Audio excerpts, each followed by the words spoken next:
नमस्ते दोस्तों, स्वागत है आपका आपके अपने चैनल सनातन धर्म में। जीवन क्या है, हम यहाँ क्यों हैं, और जब जीवन में कठिनाइयाँ आएं, अपने ही पराये लगने लगें और कर्तव्य बोझ बन जाए तो हमें क्या करना चाहिए।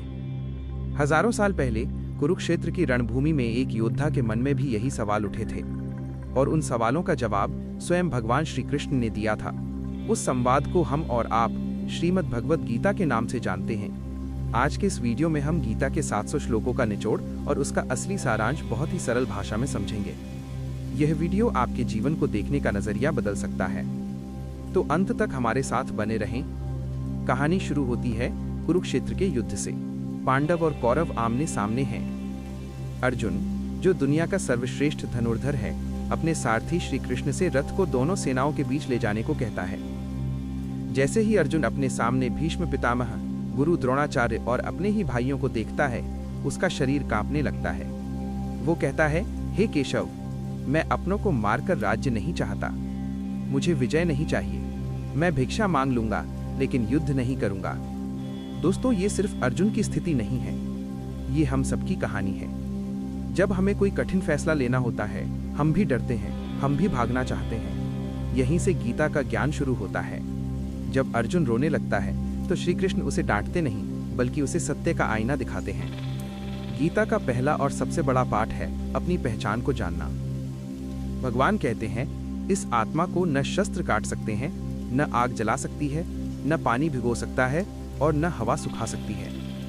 श्री कृष्ण समझाते हैं कि अर्जुन, तुम जिनके लिए रो रहे हो वो सिर्फ शरीर है। शरीर तो नश्वर है। जैसे हम पुराने कपड़े बदलकर नए पहनते हैं, वैसे ही आत्मा पुराना शरीर छोड़कर नया धारण करती है। मृत्यु अंत नहीं, बल्कि एक नया आरंभ है। इसलिए शोक मत करो। अब सवाल उठता है, अगर सब कुछ आत्मा है और शरीर नश्वर है, तो हम काम क्यों करें? सब छोड़कर जंगल क्यों न चले जाएं? यहाँ श्री कृष्ण कर्म योग का सिद्धांत देते हैं। गीता का सबसे प्रसिद्ध उपदेश है कर्मण्येवाधिकारस्ते मा फलेषु कदाचन। भगवान कहते हैं, हे अर्जुन, तुम्हारा अधिकार केवल कर्म करने पर है, उसके फल पर नहीं। हम अक्सर दुखी इसलिए होते हैं क्योंकि हम काम बाद में करते हैं, पहले ये सोचते हैं कि मुझे इससे क्या मिलेगा।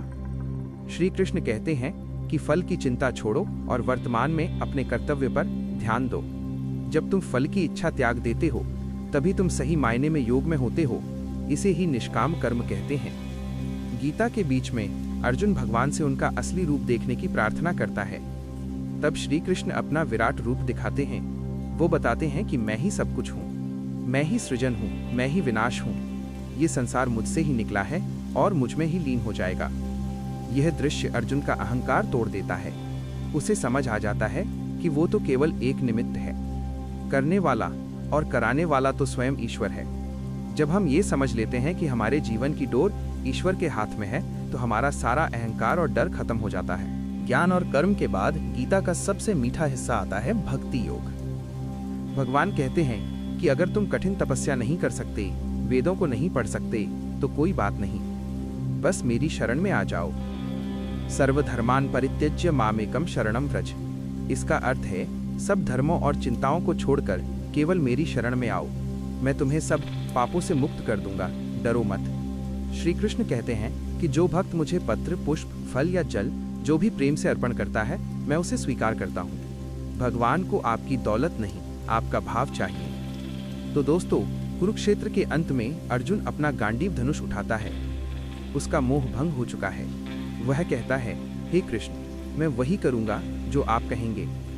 आज हमारा कुरुक्षेत्र हमारा ऑफिस है, हमारा घर है, हमारे रिश्ते हैं और हमारा मन है। गीता हमें सिखाती है कि डरना बंद करो, तुम शरीर नहीं, अमर आत्मा हो। अपना काम पूरी ईमानदारी से करो, लेकिन परिणाम भगवान पर छोड़ दो। सुख और दुख दोनों में समान रहो, और सबसे बड़ी बात, ईश्वर पर भरोसा रखो। तुम अकेले नहीं हो, वो हमेशा तुम्हारे साथ है। गीता सिर्फ एक धर्म ग्रंथ नहीं, बल्कि जीवन जीने की कला है। उम्मीद है कि सनातन धर्म चैनल की यह प्रस्तुति आपको पसंद आई होगी।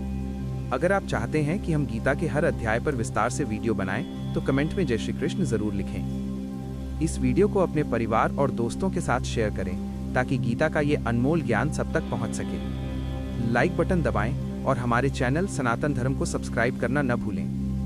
मिलते हैं अगले वीडियो में। जय श्री कृष्ण।